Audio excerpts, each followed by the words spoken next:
I'm ready for my next guest when ready. So I have the awesome Corbin Rayburn here, a new Nacho sponsor, and we've saved a very spicy topping here for this part of the show, a spicy topping, because I think two of the spiciest toppings, Corbin, on earth right now are Bitcoin and tax savings, right? Bitcoin and tax savings. Right. So you're going to talk to us about, tell us what you do. It's your first time on the show, or in our audience, you're new sponsor of the group. What do you do in your daily life with your team to help dentists? Who are you? Who's your team, and what do you guys do? Yeah, my company is Medical Incentive Advisors, and I have a team of 27 CPA specialists that we go in and we bring the internal resources to take care of the two most lucrative dollar-for-dollar tax credits for dentist owners today, which is the employee retention credit and the research and development tax credit. And so we've actually made this process so very easy and streamlined to get this work done, knowing how busy practice owners are. I've gone from working with a single practice owner all the way up to a practice owner that owns 40 practices. Gotcha. And so there's a lot of misconceptions. A lot of practice owners think that they don't qualify for the employee retention credit because of these gross receipts test. And so it's my job to kind of educate and, having our CPA specialists that all have, masters of taxation, best-selling books on Amazon, tax attorneys, we defend our work. What I would share, Corbin, is, and you can use this, and also my other dentists have a lot of friendly disagreements over occlusion, how your teeth bite together. So there's all these different, I feel like, especially with the PPP, the EIDL loans, there was so much confusion where, if you're not really understanding how this game is played, you can lose out. You also want to be responsible. So it sounds like the employee retention credit, who should reach out to you? Like, if somebody's watching right now and want to learn about the employee retention credit, are they a big practice, a small practice, any size practice? Who should be reaching out?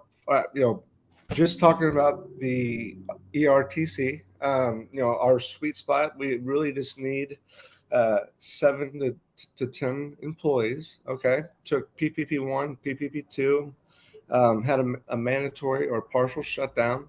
But one of the main things that they don't talk about is the fact that there was a huge disruption of operations when COVID hit.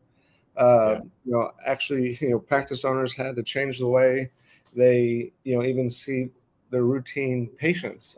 Cost of goods, of materials, of supplies, just, going from gloves, costing $1.16. Now they cost $16 for overhead. Really, actually. So it sounds like a 7 to 10 person team is a sweet spot to reach out to you to ask about this. Text credits to 215-543-6454. Do you guys do consultations on this? Zoom? Oh, yes. So it's a free consultation. It's a free consultation to see what they qualify for. If qualifying, they'll get a credit projection report, which is a very concise estimate of what they qualify for. And if they want to move forward, we'll get the exact answer and the exact number, and they'll be receiving these hard paper checks back in the mail within 12 to 16 weeks. And so that's awesome. This can be very, very. What I'll share is I don't even play an accountant on TV, but with all of these toppings in our world, finding out more information about things that can help you, doing your due diligence is so key. Figuring out what fits for you. Now, you had a story of one of the dentists, and I know you do things with the R&D. Tell us about a dentist who your success story. I don't know if that was R&D or the ER. Tell us about that. So actually, one of my clients, I'm not going to mention any names just because of confidentiality reasons, but so I went down to Houston to go get a full mouth restoration rehab. My teeth weren't bad. It wasn't like I had just messed up teeth. But he did I got 29 crowns put in. Wow. I went in on a Tuesday and I left on a Wednesday. So I went on a Tuesday, got my teeth grilled, put the temps in, and then I left the next day on a Wednesday on a flight back to Dallas. And the reason why is because, he got the doctor, he got over 6 figures when it came back to the ERTC and the R&D. And so what he did is he put the money back into his practice. He added a new location. Nice. He put inside, mills, bought new technologies, lasers, the photona.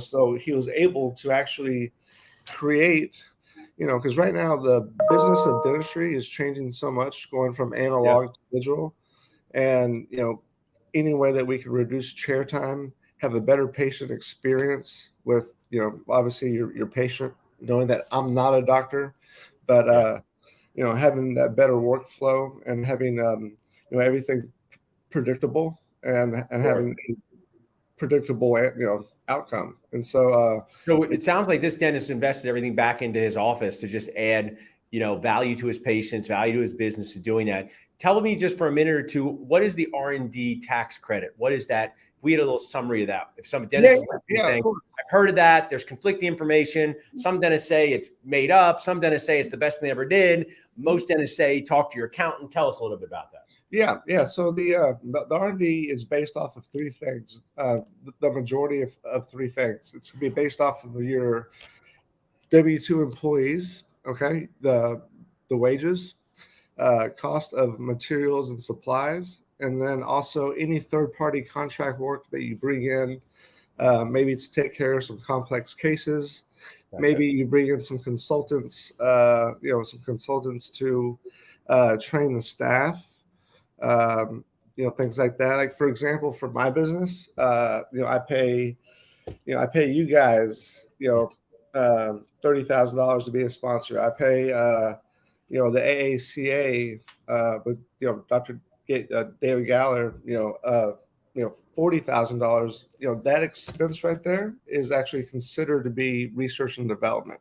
Gotcha. And so, think about the iTero scanner that is inside your practice. That technology, right? Yeah. What does that do for your practice? It reduces chair time. Yeah. For your patients. It reduces the amount of visits they have to come in. It makes your office more streamlined, more efficient. But most importantly, who's all involved in that specific activity? You have yourself, the doctor, the associate doctors. You have your dental assistants, maybe your hygienist, maybe even your office managers. Lab techs that are just involved in just that piece. And so what you're sharing is, it sounds like these are things that dentists are doing on an everyday basis. Some of them may qualify as this.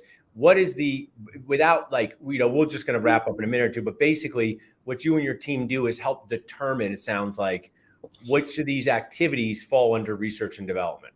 Yes. And, I've done a very good job of working with so many, practice owners and specializing in this, that I've actually done. I know what goes on inside,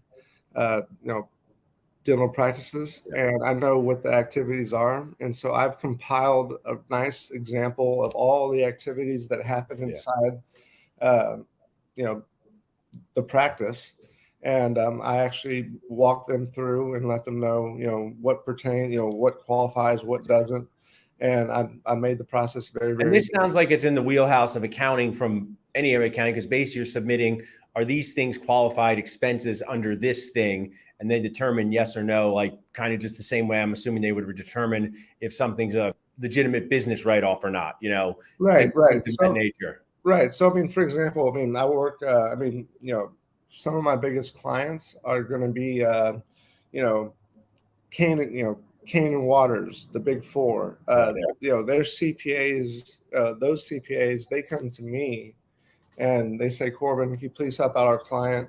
Sounds like you guys have the same thing, like dental educators, relying on each other to get the best accounting answer. So I think, what you've shared with both the employee retention credit and the R&D is really just incredibly interesting for all of us here on Earth. I think if this was prior to the PPP and EIDL, people would not grasp this to the same degree, but we all went through as practice owners this very confusing time where we were trying to maintain our businesses, be successful, keep our team. It really showed how complex it is. I'm going to share that, I think it is awesome that you create these conversations and bring awareness to things that many people might not even know about or just hear about along the way. Yeah, I mean, and that's exactly right. Before COVID hit, the clients that actually went through the process and they got their checks back, they got their checks back right during COVID, where it was just a shit show. I mean, excuse my language. It's okay. It could be a PG, Corbin. But what we'll do is, that probably was a huge positive impact on their financial life. What I'll share here as we wrap up is people can reach out to you to learn about both of these things as a key resource and sponsor of Dental Nachos. As a responsible Dr. Nacho, I went to 8 years of Nacho school to do that. I encourage you, for anything you do, student loans, writing things off, accounting, do the due diligence, have good conversations, talk to people who know what they're doing, and figure out what fits for you. Thanks so much for being on with me, Corbin. I really appreciate it. You too. Awesome. So as you guys see on this awesome show, which is the Ariel Retirement Show, we learned about so many different things. We have a CE on TV program coming up soon on digital photography. Just text TUNES to 215-543-6454. And I just want to share our Ariel prize one more time. If you text Ariel to 215-543-6454, you're going to get a $200 Nacho CE gift card. So appreciate you guys watching in. My goal is to bring awareness, share our key resources and sponsors, learn about interesting things, but most definitely do due diligence for your business decisions, your patient decisions, so you can increase your success, decrease stress, and reduce the number of times you feel like crying inside a day.